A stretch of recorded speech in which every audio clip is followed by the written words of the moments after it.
Hello and welcome to the YouTube channel support for education. ਅਤੇ ਇਸ video ਵਿੱਚ ਅਸੀਂ ਕਰਾਂਗੇ PSEB ਕਲਾਸ 8th ਇੰਗਲਿਸ਼ ਦਾ ਲੈਸਨ ਨੰਬਰ 13 ਜਿਸ ਦਾ ਨਾਮ ਹੈ ਸਮੈਸ਼ਿੰਗ ਦਾ ਗਲਾਸ ਸੀਲਿੰਗ।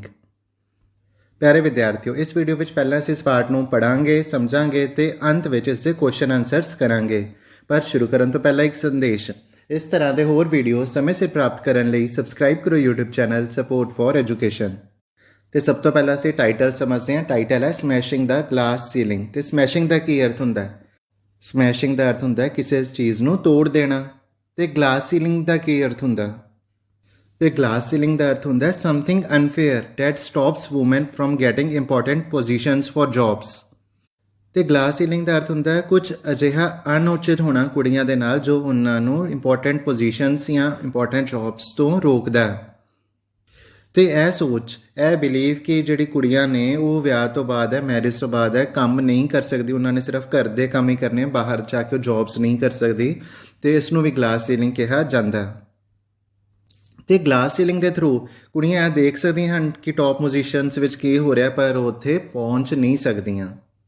ਤੇ ਇਸ ਦਾ ਅਰਥ ਹੁੰਦਾ ਗਲਾਸ ਸੀਲਿੰਗ। ਤੇ ਸਮੈਸ਼ਿੰਗ ਦਾ ਗਲਾਸ ਸੀਲਿੰਗ ਮੀਨਸ ਕਿ ਅਜਿਹੀ ਸੋਚ ਨੂੰ ਖਤਮ ਕਰਨਾ, ਤੇ ਇਸ ਨੂੰ ਕਿਹਾ ਜਾਂਦਾ ਸਮੈਸ਼ਿੰਗ ਦਾ ਗਲਾਸ ਸੀਲਿੰਗ। ਤੇ ਆਓ ਹੁਣ ਅਸੀਂ ਕਰਦੇ ਹਾਂ ਔਖੇ ਸ਼ਬਦਾਂ ਦੇ ਅਰਥ। ਸਮੈਸ਼ਿੰਗ ਦਾ ਅਰਥ ਹੁੰਦਾ ਤੋੜਨਾ। ਹਗਡ ਦਾ ਮਤਲਬ ਹੁੰਦਾ ਗਲੇ ਲਗਾਉਣਾ ਜਾਂ ਗਲ ਨਾਲ ਲਾਉਣਾ। ਮੈਮਰੀਜ਼ ਯਾਦਾਂ। ਰਿਗਰੈਟ ਦਾ ਅਰਥ ਹੁੰਦਾ ਹੈ ਖੇਦ ਜਾਂ ਅਫਸੋਸ। ਆਰਥਰਾਈਟਸ, ਇਹ ਗਠੀਏ ਦੀ ਬਿਮਾਰੀ ਨੂੰ ਕਿਹਾ ਜਾਂਦਾ ਹੈ। ਚੈਰੀਟੇਬਲ ਖੈਰਾਤੀ। ਸਕਿੱਲਸ ਹੁਨਰ। ਪਬਲਿਸ਼ਿੰਗ ਪ੍ਰਕਾਸ਼ਿਤ ਕਰਨਾ।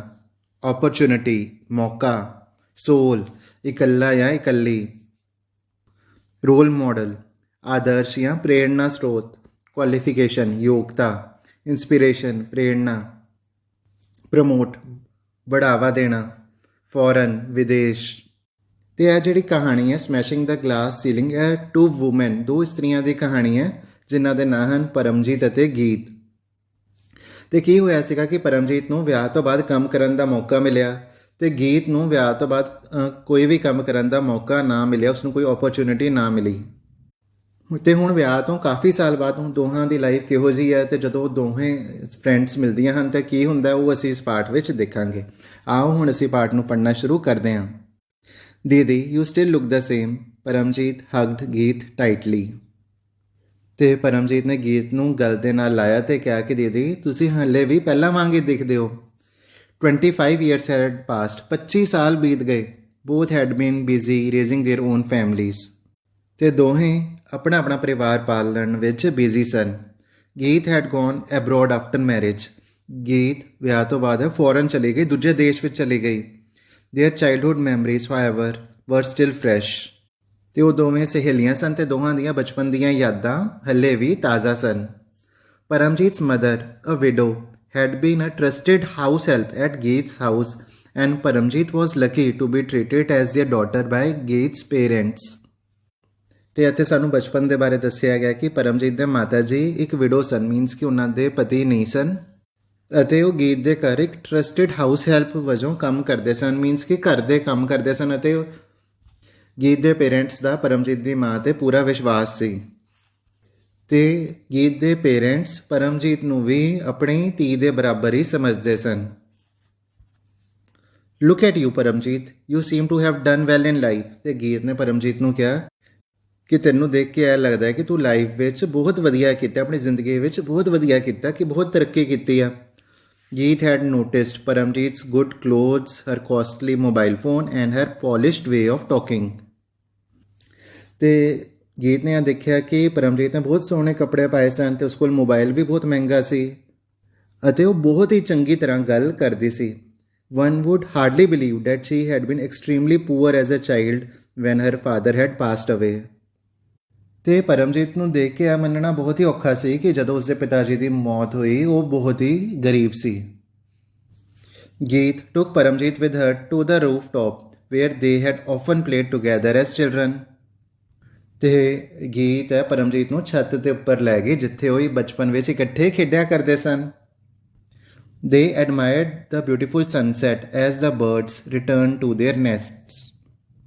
ਤੇ ਸ਼ਾਮ ਸੂਰਜ ਡੁੱਬਣ ਦਾ ਸਮਾਂ ਸੀ ਤੇ ਉਸ ਨੂੰ ਦੇਖ ਰਹੇ ਸੀ ਤੇ ਜਿਹੜੇ ਬਰਡਸ ਨੇ, ਪੰਛੀ ਨੇ, ਉਹ ਵੀ ਆਪਣੇ ਆਲਣਿਆਂ ਵਿੱਚ, ਆਪਣੇ ਘੋਂਸਲਿਆਂ ਵਿੱਚ ਵਾਪਸ ਆ ਰਹੇ ਸਨ। ਦੀਦੀ, ਟੈਲ ਮੀ about yourself. How have you been? What took you so long to visit us? Paramjit asked. ਤੇ ਪਰਮਜੀਤ ਨੇ ਗੀਤ ਨੂੰ ਪੁੱਛਿਆ, ਦੀਦੀ ਮੈਨੂੰ ਆਪਣੇ ਬਾਰੇ ਦੱਸੋ ਤੇ ਮੈਨੂੰ ਆਪਣਾ ਹਾਲ ਚਾਲ ਦੱਸੋ, ਤੇ ਤੁਸੀਂ ਸਾਡੇ ਕੋਲ ਆਉਣ ਲਈ ਇੰਨਾ ਸਮਾਂ ਕਿਉਂ ਲਗਾ ਦਿੱਤਾ? ਪਰਮਜੀਤ ਨੇ ਗੀਤ ਨੂੰ ਪੁੱਛਿਆ। ਗੀਤ replied, do you C these birds? My life has been exactly like ਦੇਅਰਸ। ਕਿ ਤੂੰ ਇਹਨਾਂ ਪੰਛੀਆਂ ਨੂੰ ਦੇਖ ਰਹੀ ਹੈ ਤੇ ਮੇਰੀ ਜ਼ਿੰਦਗੀ ਵੀ ਇਹਨਾਂ ਦੇ ਵਾਂਗ ਹੀ ਹੈ। I flew away into an unknown land, built my nest, looked after the needs of my husband and his old parents, and raised 2 sons. ਤੇ ਉਸਨੇ ਇਹ ਕਿਹਾ ਕਿ ਮੈਂ ਅੱਜ ਅਨਨੋਨ ਲੈਂਡ ਮੀਨਸ ਕਿ ਫੋਰਨ ਕੰਟਰੀ ਵਿੱਚ ਚਲੀ ਗਈ, ਉੱਥੇ ਮੈਂ ਆਪਣਾ ਪਰਿਵਾਰ ਬਣਾਇਆ ਤੇ ਆਪਣੇ ਪਤੀ ਅਤੇ ਸੱਸ ਸਹੁਰੇ ਦੀ ਸੇਵਾ ਕੀਤੀ, ਉਹਨਾਂ ਦੀਆਂ ਜ਼ਰੂਰਤਾਂ ਪੂਰੀਆਂ ਕੀਤੀਆਂ ਅਤੇ 2 ਮੁੰਡਿਆਂ ਨੂੰ ਵੱਡਾ ਕੀਤਾ। But my nest is lonely now. ਤੇ ਜਿਸ ਦਾ ਅਰਥ ਹੈ ਕਿ ਹੁਣ ਮੈਂ ਇਕੱਲਾਪਣ ਫੀਲ ਕਰਦੀ ਹਾਂ। My parents in law have passed ਅਵੇ, ਕਿ ਮੇਰੇ ਸੱਸ ਸਹੁਰਿਆਂ ਦੀ ਮੌਤ ਹੋ ਗਈ। And my sons have shifted out, ਤੇ ਮੇਰੇ ਪੁੱਤਰਾਂ ਨੇ ਸ਼ਿਫਟ ਕਰ ਲਿਆ ਕਿ ਉਹ ਹੁਣ ਮੇਰੇ ਨਾਲ ਨਹੀਂ ਰਹਿੰਦੇ। My husband usually remains busy at work, ਤੇ ਮੇਰੇ ਪਤੀ ਕੰਮ ਵਿੱਚ ਬਿਜ਼ੀ ਰਹਿੰਦੇ ਹਨ। ਤੇ ਪਰਮਜੀਤ ਉਸ ਤੋਂ ਬਾਅਦ ਕੀ ਪੁੱਛਦੀ ਹੈ, ਦੀਦੀ you must be working right? I still remember you as a class topper in studies as well as sports. ਤੇ ਉਸਨੇ ਪੁੱਛਿਆ ਕਿ ਦੀਦੀ ਤੁਸੀਂ ਤਾਂ ਵਰਕਿੰਗ ਵੂਮਨ ਹੋਵੋਗੇ, ਤੇ ਮੈਨੂੰ ਯਾਦ ਹੈ ਕਿ ਤੁਸੀਂ ਕਲਾਸ ਟੌਪਰ ਹੁੰਦੇ ਸੀਗੇ, ਤੇ ਪੜ੍ਹਾਈ ਵਿੱਚ ਵੀ ਤੁਸੀਂ ਟੌਪ ਕਰਦੇ ਸੀਗੇ, ਤੇ ਸਪੋਰਟਸ ਵਿੱਚ ਵੀ ਤੁਸੀਂ ਟੌਪ ਕਰਦੇ ਸੀਗੇ। The medals and awards won by you are kept on that huge wooden rack, Paramjit said. ਤੇ ਇਸ ਤੋਂ ਬਾਅਦ ਪਰਮਜੀਤ ਨੇ ਕਿਹਾ ਕਿ ਜਿਹੜੇ ਵੀ ਤੁਸੀਂ ਮੈਡਲ ਅਤੇ ਅਵਾਰਡ ਜਿੱਤੇ ਸੀਗੇ ਉਹ ਤੇ ਉਸ ਵੁਡਨ ਰੈਕ ਦੇ ਉੱਪਰ ਪਏ ਹੋਏ ਹਨ। ਤੇ ਗੀਤ ਕੀ ਜਵਾਬ ਦਿੰਦੀ ਹੈ, No, I was not allowed to work after my marriage. My husband and his parents had to be looked after. ਗੀਤ spoke with regret. ਤੇ ਗੀਤ ਨੇ ਅਫਸੋਸ ਨਾਲ, ਰਿਗਰੈਟ ਨਾਲ ਕੀ ਜਵਾਬ ਦਿੱਤਾ ਕਿ ਮੇਰੀ ਮੈਰਿਜ ਤੋਂ ਬਾਅਦ ਮੈਨੂੰ ਕੰਮ ਕਰਨ ਨਹੀਂ ਦਿੱਤਾ ਗਿਆ, ਕਿ ਵਿਆਹ ਤੋਂ ਬਾਅਦ ਮੈਨੂੰ ਕੰਮ ਕਰਨ ਨਹੀਂ ਦਿੱਤਾ ਗਿਆ, ਤੇ ਮੈਨੂੰ ਆਪਣੇ ਹਸਬੈਂਡ ਅਤੇ ਉਸਦੇ ਪੇਰੈਂਟਸ ਦਾ ਵੀ, ਆਪਣੇ ਸੱਸ ਸਹੁਰੇ ਦਾ ਵੀ ਧਿਆਨ ਰੱਖਣਾ ਸੀ। Now tell me your story Paramjit, what have you been doing? ਤੇ ਪਰਮਜੀਤ ਮੈਨੂੰ ਆਪਣੀ ਕਹਾਣੀ ਦੱਸ, ਤੇ ਤੂੰ ਕੀ ਕਰ ਰਹੀ ਸੀ? I could barely finish high school when my mother got arthritis. ਤੇ ਮੈਂ ਮਸਾਂ ਹੀ ਹਾਈ ਸਕੂਲ ਪੂਰਾ ਕੀਤਾ ਤੇ ਮੇਰੀ ਮਾਂ ਨੂੰ ਗਠੀਆ ਦੀ ਬਿਮਾਰੀ ਲੱਗੀ। I had to work during the day to earn money for her medical treatment, ਤੇ ਮੈਨੂੰ ਦਿਨ ਦੇ ਸਮੇਂ ਤਾਂ ਕੰਮ ਕਰਨਾ ਪੈਂਦਾ ਸੀਗਾ ਤਾਂ ਜੋ ਮੈਂ ਆਪਣੀ ਮਾਂ ਦਾ ਇਲਾਜ ਕਰਵਾ ਪਾਵਾਂ। ਬਟ ਦੀਦੀ your parents have always been very kind to us. But ਦੀਦੀ ਤੁਹਾਡੇ ਪੇਰੈਂਟਸ ਸਾਡੇ ਲਈ ਬਹੁਤ ਦਇਆਵਾਨ ਸਨ, ਬਹੁਤ ਦਿਆਲੂ ਸਨ। They also got me to attend evening classes run by a charitable agency. ਤੁਹਾਡੇ ਪੇਰੈਂਟਸ ਨੇ ਈਵਨਿੰਗ ਕਲਾਸਿਸ ਅਟੈਂਡ ਕਰਨ ਲਈ ਮੇਰੀ ਮਦਦ ਕੀਤੀ, ਜੋ ਕਿ ਇੱਕ ਚੈਰੀਟੇਬਲ ਏਜੰਸੀ ਦੁਆਰਾ ਚਲਾਈਆਂ ਜਾਂਦੀਆਂ ਸਨ। The agency helped me set up a small business of my own, Paramjit spoke proudly. ਤੇ ਪਰਮਜੀਤ ਨੇ ਬਹੁਤ ਹੀ ਮਾਣ ਨਾਲ ਕਿਹਾ ਕਿ ਉਸ ਏਜੰਸੀ ਨੇ ਹੈਲਪ ਕੀਤੀ ਮੈਨੂੰ ਆਪਣਾ ਛੋਟਾ ਜਿਹਾ ਬਿਜ਼ਨਸ ਸੈਟਅਪ ਕਰਨ ਲਈ।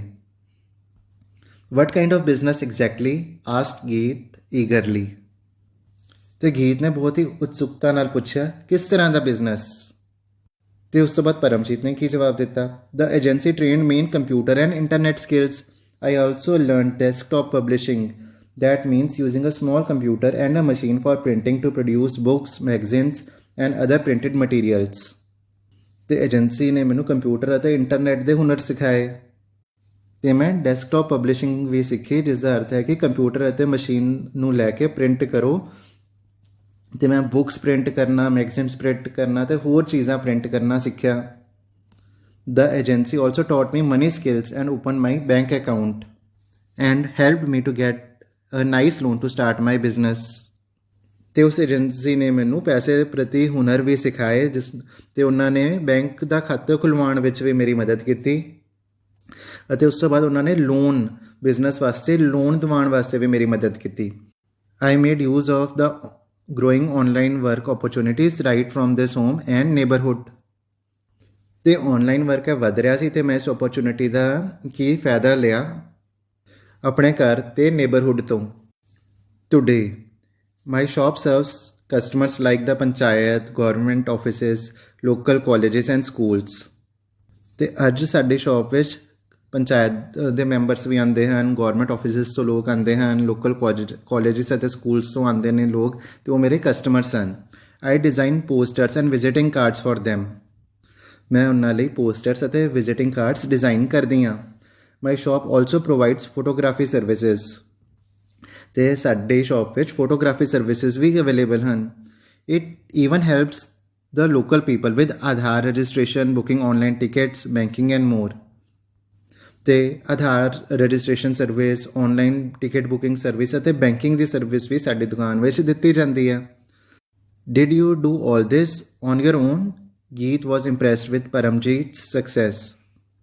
ਤੇ ਗੀਤ ਨੇ ਪੁੱਛਿਆ ਪਰਮਜੀਤ ਤੋਂ ਕਿ ਇਹ ਸਾਰਾ ਕੁਝ ਤੂੰ ਇਕੱਲੇ ਹੀ ਕੀਤਾ? ਤੇ ਗੀਤ ਪਰਮਜੀਤ ਦੀ ਕਾਮਯਾਬੀ ਦੇਖ ਕੇ ਬਹੁਤ ਇੰਪ੍ਰੈਸ ਸੀ, ਬਹੁਤ ਪ੍ਰਭਾਵਿਤ ਸੀ। Not on my own, Didi.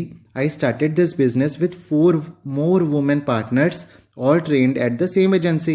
But slowly, I bought the entire business from my partners and became the sole owner। ਨਹੀਂ ਦੀਦੀ, ਮੈਂ ਇਕੱਲੇ ਨਹੀਂ ਸਟਾਰਟ ਕੀਤਾ। ਮੇਰੇ ਨਾਲ 4 ਹੋਰ ਵੂਮਨ ਸਨ, 4 ਹੋਰ ਇਸਤਰੀਆਂ ਸਨ ਜੋ ਕਿ ਮੇਰੀਆਂ ਪਾਰਟਨਰਸ ਸਨ, ਅਤੇ ਸਾਰਿਆਂ ਨੇ ਸੇਮ ਏਜੰਸੀ ਤੋਂ ਹੀ ਟ੍ਰੇਨਿੰਗ ਲਈ ਸੀ। ਬਟ ਹੌਲੀ ਹੌਲੀ ਮੈਂ ਪੂਰੇ ਬਿਜ਼ਨਸ ਨੂੰ ਖਰੀਦ ਲਿਆ ਅਤੇ ਮੈਂ ਹੁਣ ਇਸ ਦੀ ਇਕਲੌਤੀ ਮਾਲਕਣ ਹਾਂ। Today my business makes a big profit every month and employs other girls in this area. ਅਤੇ ਅੱਜ ਜਿਹੜਾ ਸਾਡਾ ਬਿਜ਼ਨਸ ਹੈ ਬਹੁਤ ਹੀ ਚੰਗਾ ਮੁਨਾਫਾ, ਚੰਗਾ ਪ੍ਰੋਫਿਟ ਹੈ, ਹਰ ਮਹੀਨੇ ਕਮਾ ਰਿਹਾ। ਅਤੇ ਮੈਂ ਆਪਣੇ ਏਰੀਆ ਦੀ ਗਰਲਸ ਨੂੰ, ਕੁੜੀਆਂ ਨੂੰ ਇੰਪਲੋਇਮੈਂਟ ਵੀ ਦਿੰਦੀ ਹਾਂ। Everyone here respects me as a role model. ਅਤੇ ਹਰ ਕੋਈ ਮੈਨੂੰ ਆਪਣਾ ਰੋਲ ਮਾਡਲ, ਆਦਰਸ਼ ਮੰਨਦਾ ਹੈ। What about your children, who takes care of them? Asked Geet. ਅਤੇ ਗੀਤ ਨੇ ਉਸ ਤੋਂ ਪੁੱਛਿਆ ਪਰਮਜੀਤ ਤੋਂ ਕਿ ਤੇਰੇ ਬੱਚਿਆਂ ਦਾ ਕੀ, ਤੇਰੇ ਬੱਚਿਆਂ ਦਾ ਕੌਣ ਧਿਆਨ ਰੱਖਦਾ? I have been blessed with a helpful husband and loving parents-in-law. Even my mother stays with me. We work together, cook together and enjoy raising the kids together as a team. Paramjeet spoke with confidence. ਤੇ ਪਰਮਜੀਤ ਨੇ ਬੜੇ ਆਤਮ ਵਿਸ਼ਵਾਸ ਨਾਲ ਕਿਹਾ ਕਿ ਮੈਨੂੰ ਰੱਬ ਨੇ, ਪਰਮਾਤਮਾ ਨੇ ਬਹੁਤ ਹੀ ਵਧੀਆ ਹਸਬੈਂਡ ਅਤੇ ਬਹੁਤ ਹੀ ਪਿਆਰ ਕਰਨ ਵਾਲੇ ਸੱਸ ਸਹੁਰੇ ਦਿੱਤੇ ਹਨ। ਅਤੇ ਮੇਰੇ ਮਾਤਾ ਜੀ ਵੀ ਮੇਰੇ ਨਾਲ ਹੀ ਰਹਿੰਦੇ ਹਨ। ਅਤੇ ਅਸੀਂ ਇਕੱਠੇ ਹੀ ਕੰਮ ਕਰਦੇ ਹਾਂ, ਇਕੱਠੇ ਹੀ ਰੋਟੀ ਪਕਾਉਂਦੇ ਹਾਂ ਅਤੇ ਬੱਚਿਆਂ ਨੂੰ ਵੀ ਇਕੱਠੇ ਹੀ ਪਾਲਦੇ ਹਾਂ, ਇੱਕ ਟੀਮ ਦੀ ਤਰ੍ਹਾਂ। I am so proud of you, my dear friend. Geet held Paramjeet's hand tightly. Can you give me something to do? ਤੇ ਗੀਤ ਨੇ ਪਰਮਜੀਤ ਨੂੰ ਕਿਹਾ, ਮੇਰੀ ਪਿਆਰੀ ਸਹੇਲੀ, ਮੈਨੂੰ ਤੇਰੇ ਤੇ ਬਹੁਤ ਮਾਣ ਹੈ ਕਿ ਤੂੰ ਮੈਨੂੰ ਵੀ ਕੋਈ ਕੰਮ ਦੇ ਸਕਦੀ ਹੈ। ਦੀਦੀ, you must be joking. How can I ask a post-graduate like you to work for me? Paramjit replied. ਦੀਦੀ, ਤੁਸੀਂ ਮਜ਼ਾਕ ਕਰ ਰਹੇ ਹੋ ਕਿ ਮੈਂ ਤੁਹਾਡੇ ਵਰਗੀ ਪੋਸਟ ਗ੍ਰੈਜੂਏਟ ਲੇਡੀ ਨੂੰ ਕਿਸ ਤਰ੍ਹਾਂ ਕਹਿ ਸਕਦੀ ਹਾਂ ਕਿ ਉਹ ਮੇਰੇ ਲਈ ਕੰਮ ਕਰੇ। You have earned the highest qualification through your work and set up a successful business. Your journey is an inspiration for so many girls, Geet explained. ਤੇ ਗੀਤ ਨੇ ਪਰਮਜੀਤ ਨੂੰ ਕਿਹਾ ਕਿ ਤੂੰ ਸਭ ਤੋਂ ਵੱਡੀ ਯੋਗਤਾ ਹੈ ਉਹ ਹਾਸਲ ਕੀਤੀ ਹੈ ਆਪਣੇ ਕੰਮ ਦੇ ਨਾਲ ਅਤੇ ਆਪਣਾ ਵਧੀਆ ਸਕਸੈਸਫੁਲ ਬਿਜ਼ਨਸ ਸੈਟਅਪ ਕਰਨ ਦੇ ਨਾਲ। ਅਤੇ ਤੇਰੀ ਜਰਨੀ, ਤੇਰੇ ਬਿਜ਼ਨਸ ਦੀ ਸਕਸੈਸ ਸਟੋਰੀ ਬਾਕੀ ਕੁੜੀਆਂ ਲਈ ਇੰਸਪੀਰੇਸ਼ਨ ਹੈ। Didi, then I shall need your help to grow my business abroad.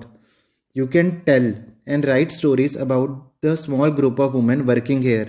You can promote the business and help me get more work from foreign customers. Paramjit was excited. ਤੇ ਫਿਰ ਪਰਮਜੀਤ ਨੇ ਕਿਹਾ, ਦੀਦੀ ਫਿਰ ਮੈਨੂੰ ਤੁਹਾਡੀ ਮਦਦ, ਤੁਹਾਡੀ ਹੈਲਪ ਚਾਹੀਦੀ ਹੋਏਗੀ ਮੈਨੂੰ ਆਪਣਾ ਬਿਜ਼ਨਸ ਫੋਰਨ ਵਿੱਚ, ਦੂਜੇ ਦੇਸ਼ ਵਿੱਚ ਗਰੋ ਕਰਨ ਲਈ। ਤੁਸੀਂ ਸਮੋਲ ਗਰੁੱਪ ਆਫ ਵੂਮਨ ਦੇ ਬਾਰੇ, ਮੀਨਸ ਕਿ ਸਾਡੇ ਟੀਮ ਦੇ ਬਾਰੇ, ਸਾਡੇ ਗਰੁੱਪ ਦੇ ਬਾਰੇ ਕਹਿਣਾ ਅਤੇ ਉਹਨਾਂ ਦੀਆਂ ਕਹਾਣੀਆਂ ਲਿਖਣਾ, ਅਤੇ ਤੁਸੀਂ ਸਾਡੇ ਬਿਜ਼ਨਸ ਨੂੰ ਫੋਰਨ ਵਿੱਚ ਪ੍ਰਮੋਟ ਕਰਨਾ ਅਤੇ ਸਾਨੂੰ ਫੋਰਨ ਤੋਂ ਵੀ ਕੰਮ ਲਿਆ ਕੇ ਦੇਣਾ। ਅਤੇ ਹੁਣ ਪਰਮਜੀਤ ਬਹੁਤ ਐਕਸਾਈਟਿਡ ਸੀ, ਬਹੁਤ ਉਤਸ਼ਾਹਿਤ ਸੀ। Yes, I shall do that and more. I think I have found my nest again. Geet spoke with tears of joy in her eyes. ਤੇ ਹੁਣ ਗੀਤ ਦੀਆਂ ਅੱਖਾਂ ਵਿੱਚ ਖੁਸ਼ੀ ਦੇ ਹੰਝੂ ਸਨ ਅਤੇ ਉਸਨੇ ਖੁਸ਼ੀ ਦੇ ਹੰਝੂਆਂ ਨਾਲ ਕਿਹਾ, ਹਾਂ ਮੈਂ ਜ਼ਰੂਰ ਕਰਾਂਗੀ ਅਤੇ ਮੈਨੂੰ ਇਹ ਲੱਗ ਰਿਹਾ ਕਿ ਮੈਨੂੰ ਆਪਣਾ ਆਲਣਾ, ਆਪਣਾ ਘੋਂਸਲਾ ਫਿਰ ਤੋਂ ਮਿਲ ਗਿਆ। Even after so many years, the rooftop gave the same energy and hope to Geet as it did for her as a child. ਕਾਫੀ ਸਾਲਾਂ ਬਾਅਦ ਉਸ ਰੂਫਟਾਪ ਨੇ, ਉਸ ਘਰ ਦੀ ਛੱਤ ਨੇ ਗੀਤ ਨੂੰ ਉਹੀ ਐਨਰਜੀ ਦਿੱਤੀ ਜਿਹੋ ਜਿਹੀ એનર્ਜੀ ਉਸ ਨੂੰ ਪਹਿਲਾਂ ਦਿੰਦੀ ਸੀ ਜਦੋਂ ਉਹ ਇੱਕ ਛੋਟੀ ਬੱਚੀ ਸੀ। ਤੇ ਦੋਸਤੋ, ਇਹ ਸੀਗੀ ਦੋ ਕੁੜੀਆਂ ਦੀ ਕਹਾਣੀ ਜਿਨ੍ਹਾਂ ਦੇ ਨਾਂ ਸਨ ਪਰਮਜੀਤ ਅਤੇ ਗੀਤ। ਅਤੇ ਇਸ ਕਹਾਣੀ ਵਿੱਚ ਅਸੀਂ ਇਹ ਦੇਖਿਆ ਕਿ ਕਿੱਥੇ ਇੱਕ ਪਾਸੇ ਗੀਤ ਦੇ ਹਸਬੈਂਡ ਅਤੇ ਪੇਰੈਂਟਸ ਇਨ ਲਾਅ ਨੇ ਉਸ ਨੂੰ ਕੰਮ ਕਰਨ ਨਹੀਂ ਦਿੱਤਾ ਵਿਆਹ ਤੋਂ ਬਾਅਦ, ਅਤੇ ਉਸ ਕਈ ਸਾਲਾਂ ਬਾਅਦ ਗੀਤ ਦੇ ਮਨ ਵਿੱਚ ਰਿਗਰੈਟ ਰਹਿ ਗਿਆ। ਪਰ ਦੂਜੇ ਪਾਸੇ ਪਰਮਜੀਤ, ਜੋ ਕਿ ਬਚਪਨ ਵਿੱਚ ਬਹੁਤ ਗਰੀਬ ਸੀ, ਪਰ ਉਸ ਨੂੰ ਆਪਣੇ ਹਸਬੈਂਡ ਦਾ ਅਤੇ parents in law the support ਮਿਲਿਆ, ਅਤੇ ਬਚਪਨ ਵਿੱਚ ਗੀਤ ਦੇ ਪੇਰੈਂਟਸ ਨੇ ਵੀ ਉਸ ਦੀ ਮਦਦ ਕੀਤੀ ਅਤੇ ਉਹ ਅੱਜ ਇੱਕ ਸਕਸੈਸਫੁਲ ਬਿਜ਼ਨਸ ਵੂਮਨ ਹੈ। ਅਤੇ ਇਹ ਕਹਾਣੀ ਸਾਨੂੰ ਇਹ ਸਿੱਖਿਆ ਦਿੰਦੀ ਹੈ ਕਿ ਜੋ ਕਿ ਸਾਡੇ ਸਮਾਜ ਵਿੱਚ ਗਲਾਸ ਸੀਲਿੰਗ ਹੈ, ਕਿ ਇਹ ਸੋਚ ਕਿ ਕੁੜੀਆਂ ਕੰਮ ਨਹੀਂ ਕਰ ਸਕਦੀ ਵਿਆਹ ਤੋਂ ਬਾਅਦ, ਜਾਂ ਕੁੜੀਆਂ ਜੇ ਕੰਮ ਕਰਦੀਆਂ ਹਨ ਤਾਂ ਟੌਪ ਪੋਜੀਸ਼ਨਸ 'ਤੇ ਨਹੀਂ ਜਾ ਸਕਦੀ। ਅਸੀਂ ਵੀ ਇਸ ਗਲਾਸ ਸੀਲਿੰਗ ਨੂੰ ਸਮੈਸ਼ ਕਰਨਾ, ਇਸ ਗਲਾਸ ਸੀਲਿੰਗ ਨੂੰ ਤੋੜਨਾ ਅਤੇ ਇਸਤਰੀਆਂ ਅਤੇ ਮਰਦਾਂ ਵਿੱਚ ਕੋਈ ਫਰਕ ਨਹੀਂ ਕਰਨਾ। ਮੈਨੂੰ ਪੂਰੀ ਉਮੀਦ ਹੈ ਕਿ ਆਪ ਸਾਰਿਆਂ ਨੂੰ ਇਹ ਕਹਾਣੀ ਬਹੁਤ ਹੀ ਚੰਗੀ ਤਰ੍ਹਾਂ ਸਮਝ ਆ ਗਈ ਹੋਏਗੀ। ਹੁਣ ਅਸੀਂ ਕਰਦੇ ਹਾਂ ਇਸ ਦੇ ਕੁਐਸਚਨ ਆਨਸਰਸ। ਸਭ ਤੋਂ ਪਹਿਲਾਂ ਅਸੀਂ ਕਰਾਂਗੇ ਐਕਟੀਵਿਟੀ 2, ਅਤੇ ਇਸ ਵਿੱਚ ਅਲਫਾਬੈਟੀਕਲ ਆਰਡਰ ਵਿੱਚ ਅਸੀਂ ਵਰਡਸ ਇਸ ਤਰ੍ਹਾਂ ਲਿਖਣੇ ਹਨ ਜਿਸ ਤਰ੍ਹਾਂ ਡਿਕਸ਼ਨਰੀ ਵਿੱਚ ਆਉਂਦੇ ਹਨ, ਕਿ ਜਿਵੇਂ ਪਹਿਲਾਂ A ਵਾਲੇ ਸ਼ਬਦ ਆਉਂਦੇ ਹਨ, ਫਿਰ B ਵਾਲੇ, ਫਿਰ C ਵਾਲੇ, ਅਤੇ ਇਸੇ ਤਰ੍ਹਾਂ ਹੀ ਅਸੀਂ ਅਰੇਂਜ ਕਰਨੇ ਹਨ। ਜੇ ਫਸਟ ਜਿਹੜਾ ਅਲਫਾਬੈਟ ਹੈ ਉਹ ਕਾਮਨ ਹੋਏ ਫਿਰ ਅਸੀਂ ਸੈਕਿੰਡ ਅਲਫਾਬੈਟ ਦੇਖਣਾ, ਅਤੇ ਜੇ ਉਹ ਵੀ ਕਾਮਨ ਹੋਏ ਫਿਰ ਅਸੀਂ ਥਰਡ ਦੇਖਣਾ। ਅਤੇ ਸਭ ਤੋਂ ਪਹਿਲਾਂ ਹੈਗਾ ਐਥਰਾਈਟਿਸ, ਉਸ ਤੋਂ ਬਾਅਦ ਚੈਰੀਟੇਬਲ, ਫਿਰ ਜੋਏ, ਫਿਰ memories, opportunity, poverty, promote, prosper, publishing, qualification, regret, role model, skills ਅਤੇ ਸੋਲ। ਇਸ ਤੋਂ ਬਾਅਦ ਐਕਟੀਵਿਟੀ 2, ਜਿਸ ਵਿੱਚ ਅਸੀਂ ਮੀਨਿੰਗਸ ਦੇਖਣੇ ਹਨ, ਉਸ ਤੋਂ ਬਾਅਦ ਸੈਂਟੈਂਸਸ ਬਣਾਉਣੇ ਹਨ। ਅਤੇ ਸਭ ਤੋਂ ਪਹਿਲਾਂ ਪਾਵਰਟੀ, ਜਿਸ ਦਾ ਅਰਥ ਹੁੰਦਾ ਹੈ ਗਰੀਬੀ, the condition of being poor, lack of money or possessions. Her childhood was spent in poverty, but later she worked hard to become a successful business owner. ਕਿ ਉਸਦਾ ਬਚਪਨ ਗਰੀਬੀ ਵਿੱਚ ਬੀਤਿਆ, ਪਰ ਬਾਅਦ ਵਿੱਚ ਉਸਨੇ ਕਾਫੀ ਮਿਹਨਤ ਕੀਤੀ ਅਤੇ ਹੁਣ ਉਹ ਸਕਸੈਸਫੁਲ ਬਿਜ਼ਨਸ ਓਨਰ ਹੈ। ਪ੍ਰੋਸਪਰ ਹੁੰਦਾ to become successful usually by making money, ਕਿ ਕਾਮਯਾਬ ਹੋਣਾ, ਸਪੈਸ਼ਲੀ ਪੈਸੇ ਦੇ ਪੱਖੋਂ ਕਾਮਯਾਬ ਹੋਣਾ। He hopes his business will prosper, ਅਤੇ ਉਸ ਨੂੰ ਉਮੀਦ ਹੈ ਕਿ ਉਸ ਦਾ ਜਿਹੜਾ ਬਿਜ਼ਨਸ ਹੈ ਜ਼ਰੂਰ ਤਰੱਕੀ ਕਰੂਗਾ। ਰਿਗਰੈਟ ਹੁੰਦਾ ਵੀ to be sorry for something, ਕਿ ਕਿਸੇ ਚੀਜ਼ ਦੇ ਪ੍ਰਤੀ ਖੇਦ ਜਾਂ ਅਫਸੋਸ ਕਰਨਾ। I deeply regret what I said, ਕਿ ਜੋ ਮੈਂ ਕਿਹਾ ਉਸ ਦੇ ਲਈ ਮੈਨੂੰ ਅਫਸੋਸ ਹੈ। ਸਕਿੱਲਸ ਹੁੰਦਾ ਹੁਨਰ, ability that comes from training or practice. We must learn new skills, ਸਾਨੂੰ ਨਵੇਂ ਹੁਨਰ ਸਿੱਖਣੇ ਚਾਹੀਦੇ ਹਨ। ਕਿਊਰੀਅਸਲੀ, ਇਸ ਦਾ ਅਰਥ ਹੁੰਦਾ manner of showing an eagerness to learn, ਸਿੱਖਣ ਦੀ ਉਤਸੁਕਤਾ। He is learning curiously. Empty, ਖਾਲੀ, ਹਿਜ਼ ਬੋਟਲ ਇਜ਼ ਐਮਟੀ। ਇਸ ਤੋਂ ਬਾਅਦ ਐਕਟੀਵਿਟੀ 4, ਜਿਸ ਵਿੱਚ ਹਨ question answers. How many years had passed before Geet could meet Paramjit in India, ਅਤੇ ਕਿੰਨੇ ਸਾਲਾਂ ਬਾਅਦ ਗੀਤ ਪਰਮਜੀਤ ਨੂੰ ਮਿਲੀ ਇੰਡੀਆ ਦੇ ਵਿੱਚ। 25 years had passed before Geet could meet Paramjit in India, ਕਿ 25 ਸਾਲਾਂ ਬਾਅਦ ਮਿਲੀ। Question 2, what was different about Paramjit that Geet noticed this time, ਅਤੇ ਪਰਮਜੀਤ ਵਿੱਚ ਕੀ ਗੱਲ ਵੱਖਰੀ ਸੀ ਜਿਸ ਨੂੰ ਗੀਤ ਨੇ ਨੋਟਿਸ ਕੀਤਾ। Geet had notice Paramjit's good clothes, her costly mobile phone and her polished way of talking.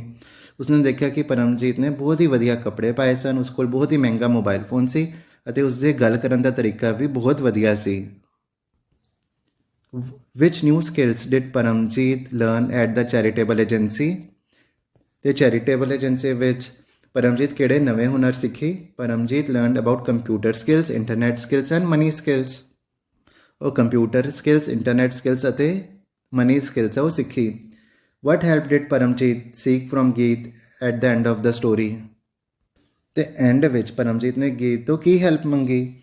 Paramjit wanted Geet to promote the business abroad and help her to get more work from foreign customers. ਤੇ ਪਰਮਜੀਤ ਨੇ ਇਹ help ਮੰਗੀ ਕਿ ਜਿਹੜੀ ਗੀਤ ਹੈ ਉਹ foreign ਵਿੱਚ ਉਸਦਾ ਬਿਜ਼ਨਸ ਹੈ ਪ੍ਰਮੋਟ ਕਰੇ ਅਤੇ ਉਸਨੂੰ ਫੋਰਨ ਕਸਟਮਰਸ ਤੋਂ ਹੋਰ ਵੀ ਕੰਮ ਹੈ ਉਹ ਲਿਆ ਕੇ ਦੇਵੇ। Who was able to smash the glass ceiling in the story, how, ਤੇ ਇਸ ਕਹਾਣੀ ਵਿੱਚ ਗਲਾਸ ਸੀਲਿੰਗ ਕਿਸ ਨੇ ਤੋੜੀ ਤੇ ਕਿਸ ਤਰ੍ਹਾਂ। Paramjit was able to smash the glass ceiling in the story by running a successful business. ਅਤੇ ਗਲਾਸ ਸੀਲਿੰਗ ਕੀ ਹੁੰਦਾ ਹੈ ਕਿ ਅਸੀਂ ਉਹ ਪਹਿਲਾਂ ਹੀ ਗੱਲ ਕਰ ਚੁੱਕੇ ਹਾਂ। ਅਤੇ ਪਰਮਜੀਤ ਨੇ ਗਲਾਸ ਸੀਲਿੰਗ ਤੋੜੀ, ਕਿਸ ਤਰ੍ਹਾਂ ਤੋੜੀ, ਕਿ ਆਪਣਾ ਸਕਸੈਸਫੁਲ ਬਿਜ਼ਨਸ ਚਲਾ ਕੇ। ਤੇ ਐਸੀ ਕਿ ਐਕਟੀਵਿਟੀ 4 ਹੁਣ ਅਸੀਂ ਕਰਾਂਗੇ ਐਕਟੀਵਿਟੀ 5 ਜਿਸ ਵਿੱਚ ਹਨ fill in the blanks. Geet had gone abroad after marriage. Paramjeet's mother, a widow, had been a trusted house help at Geet's house. Third, they also got me to attend evening classes run by a charitable agency. The agency trained Paramjeet in computer and internet skills. You have earned the highest qualification through your hard work and set up a successful business. ਤੇ ਐਸੇ ਕਿ activity 5 ਹੁਣ ਹੈ activity 6 who said these words to whom ਕਿ ਇਹ ਸ਼ਬਦ ਕਿਸ ਨੇ ਕਿਸ ਨੂੰ ਕਹੇ। ਤੇ ਫਸਟ ਵਾਲਾ ਪਹਿਲਾਂ ਹੀ ਕੀਤਾ ਹੋਇਆ ਦੀਦੀ you still look the same. ਤੇ ਇਹ ਕਿਹਾ ਸੀ ਕਿ ਪਰਮਜੀਤ ਨੇ ਗੀਤ ਨੂੰ ਤੇ ਅਸੀਂ ਲਿਖਣਾ ਹੈ Paramjit said to Geet can you give me something to do. Geet said to Paramjit I think I found my nest again. Geet said to Paramjeet, you have earned the highest qualification through your work and set up a successful business. Geet said to Paramjeet. ਤੇ ਪਿਆਰੇ ਵਿਦਿਆਰਥੀਓ ਐਸੀ ਕਿ activity 6 ਤੇ literature part ਸਾਡਾ ਪੂਰਾ ਹੋਇਆ ਤੇ ਹੁਣ ਅਸੀਂ ਸਿੱਖਾਂਗੇ ਲਰਨਿੰਗ ਲੈਂਗੁਏਜ ਗ੍ਰਾਮਰ ਜਿਸ ਵਿੱਚ ਸਭ ਤੋਂ ਪਹਿਲਾਂ ਅਸੀਂ ਸਿੱਖਾਂਗੇ ਪ੍ਰੈਪੋਜੀਸ਼ਨਸ। ਤੇ ਪ੍ਰੈਪੋਜੀਸ਼ਨਸ ਕੀ ਹੁੰਦੇ ਹਨ? Prepositions are words that tell us where a noun or pronoun stands in relation to another.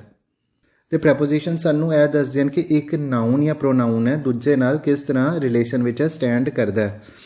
ਤੇ ਜਿਵੇਂ ਐਗਜ਼ਾਮਪਲ ਉੱਪਰ ਦਿੱਤਾ ਗਿਆ ਹੈ ਦ ਬਰਡ ਫਲੂ ਓਵਰ ਦਾ ਟਰੀ। ਇੱਥੇ ਬਰਡ ਅਤੇ ਟਰੀ ਹੈ ਉਹ ਨਾਊਨਸ ਹਨ ਤੇ ਪ੍ਰੈਪੋਜੀਸ਼ਨ ਕੀ ਹੈ ਓਵਰ ਕਿ ਸਾਨੂੰ ਰਿਲੇਸ਼ਨ ਪਤਾ ਲੱਗ ਰਿਹਾ ਕਿ ਜਿਹੜਾ ਬਰਡ ਹੈ ਉਹ ਟਰੀ ਦੇ ਉੱਪਰੋਂ ਦੀ ਫਲੂ ਉੱਡ ਰਹੀ ਹੈ।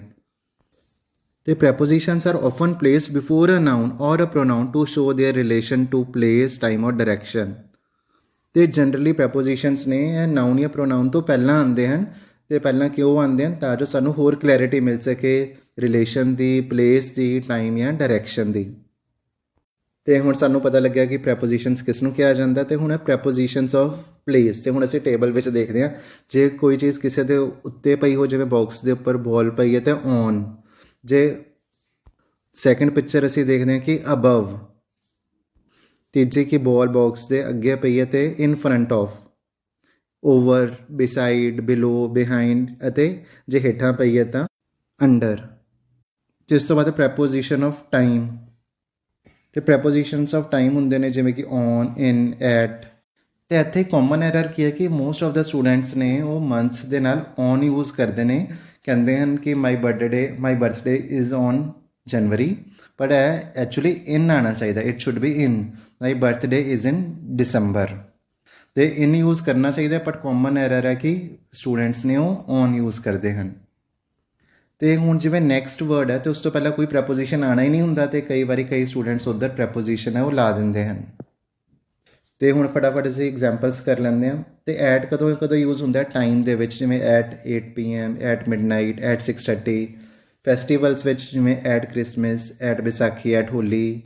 ਤੇ ਉਸ ਤੋਂ ਬਾਅਦ at night, at the weekend, at lunch time, at dinner time, at breakfast time. On ਕਦੋਂ ਯੂਜ਼ ਹੁੰਦਾ ਦਿਨਾਂ ਵਾਸਤੇ on Monday, on my birthday, on Christmas day. ਤੇ ਡੇਟ ਵਿੱਚ ਜਿਵੇਂ ਔਨ 20th of June। ਤੇ ਮੰਥ ਵਿੱਚ ਯੂਜ਼ ਹੋਣਾ ਇਨ ਤੇ ਡੇਟ ਵਿੱਚ ਯੂਜ਼ ਹੋਣਾ ਔਨ। ਇਸ ਗੱਲ ਦਾ ਧਿਆਨ ਰੱਖਣਾ। ਤੇ ਇਨ ਕਦੋਂ ਯੂਜ਼ ਹੁੰਦਾ ਇਨ ਈਅਰਸ, ਇਨ 1992, ਇਨ 2006। ਮੰਥਸ ਵਿੱਚ ਯੂਜ਼ ਹੁੰਦਾ ਇਨ ਡਿਸੰਬਰ, ਇਨ ਜਨਵਰੀ, ਇਨ ਜੂਨ। ਡਿਕੇਡਸ ਹੁੰਦਾ ਹੈ ਦਹਾਕਾ, 10 years ਦਾ ਟਾਈਮ। ਇਨ ਦਾ 60s, ਇਨ ਦਾ 1790s। ਸੈਂਚੁਰੀਜ਼ ਹੁੰਦਾ 100 ਸਾਲਾਂ ਦੇ ਪੀਰੀਅਡ ਨੂੰ ਸੈਂਚੁਰੀ ਕਿਹਾ ਜਾਂਦਾ। ਇਨ ਦਾ 19th century। ਸੀਜ਼ਨ ਹੁੰਦਾ summer, winter, in winter, in summer. Time of day ਜਿਵੇਂ ਇਨ ਦਾ ਮੋਰਨਿੰਗ, ਇਨ ਦਾ ਆਫਟਰਨੂਨ, ਇਨ ਦਾ ਈਵਨਿੰਗ। ਤੇ ਨੋ ਪ੍ਰੈਪੋਜੀਸ਼ਨਸ। ਤੇ ਕਈ ਵਾਰੀ ਪ੍ਰੈਪੋਜੀਸ਼ਨ ਦੀ ਵਰਤੋਂ ਅਸੀਂ ਕਰਨੀ ਨਹੀਂ ਜਿਵੇਂ ਕਿ next week, next year, next month, last night, last year, this morning, this month, every day, every night ਜਾਂ ਟੂਡੇ, ਟਮੋਰੋ, ਯੈਸਟਰਡੇ। ਤੇ ਇਹਨਾਂ ਵਿੱਚ ਕੋਈ ਵੀ ਪ੍ਰੈਪੋਜੀਸ਼ਨ ਉਹ ਯੂਜ਼ ਨਹੀਂ ਹੋਣਾ। ਤੇ ਅਗਲੀ ਟਾਈਪ ਹੈ ਪ੍ਰੈਪੋਜੀਸ਼ਨ ਆਫ ਡਾਇਰੈਕਸ਼ਨ। ਤੇ ਅਸੀਂ ਇੱਥੇ ਦੇਖ ਸਕਦੇ ਹਾਂ ਕਿ ਜੇ ਬੋਲ ਹੈ ਬਿਟਵੀਨ ਹੈ ਤੇ between, in, out, inside, outside, up, down, around, into, through. ਤੇ ਐਕਟੀਵਿਟੀ 7 ਕਰਾਂਗੇ fill in the blanks with appropriate prepositions. Also identify the type of preposition, time, place or direction. One has been done for you. तो इत्थे असी प्रैपोजिशन का fill up करना है, प्रैपोजिशन भरना है, तो असी फिर ब्रैकेट में लिखना है कि किस टाइप का प्रैपोजिशन है।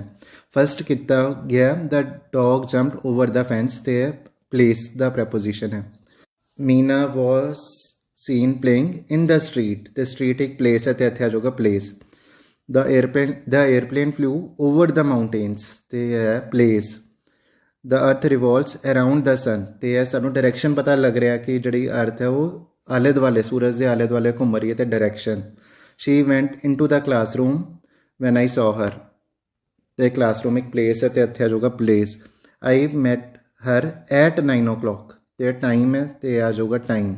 The function was held last Monday, तो इत्थे कोई भी प्रैपोजिशन नहीं आऊगा। She was sitting between her father and mother, तो यह डायरैक्शन सानू पता लग रहा कि फादर और मदर के विचकार। It is extremely hot in the month of June, तो यह हो गया time. It is usually very cold at night in deserts, तो पहला जोड़ा है प्रैपोजिशनस वो है टाइम वाला, तो इन डेजर्ट्स वो है प्लेस वाला। तो इस तो बाद एक्टिविटी 8, तो इस जी कन्वर्सेशन है वो परमजीत और गीत के विचकार है, तुसी रीड करके उसकी प्रैक्टिस आप ही कर सकते हो। तो हुण असीं सिखांगे learning to write, letter writing, कि इनफॉर्मल लैटर असीं सिखांगे। तो इनफॉर्मल लैटर की हुंदा? An informal letter is a personal letter that can be written to a family member or a close friend. तो जो असीं किसी फैमिली मैंबर नूं या क्लोज फ्रेंड नूं लिखते हैं, तो वो हुंदी है informal letter. You can write to let them know about something in your life and to convey your love and regards. The language use in an informal letter is casual, तो इस विच असीं कैजुअल लैंग्वेज का भी use करना है।